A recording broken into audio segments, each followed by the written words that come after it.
শাকিব খানের তুফান মুভির ট্রেলারের কিছু অংশের ঝলক দেখা গেছে।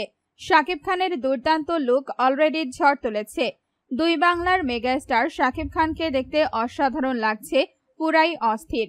ইতিমধ্যে প্রকাশ্যে এসেছে তুফান সিনেমার টিজার এবং লাগে উড়াধুরা ও তুফান শিরোনামের দুটি গান।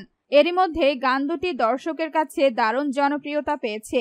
শাকিব খান বলেন, আমি যখন প্রথম তুফানের গল্প শুনি তখন আসলে বিশ্বাস করতে পারছিলাম না এটা পর্দায় তুলে ধরা কিভাবে সম্ভব।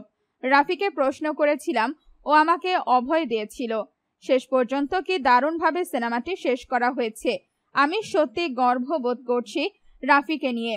রায়হান রাফি শাকিব খানকে নিয়ে বলেন, আমি যখন স্ক্রিপ্ট লিখছিলাম তখন প্রতিটা সিনেই আমার চোখের সামনে শাকিব ভাইকে কল্পনায় আসছিল।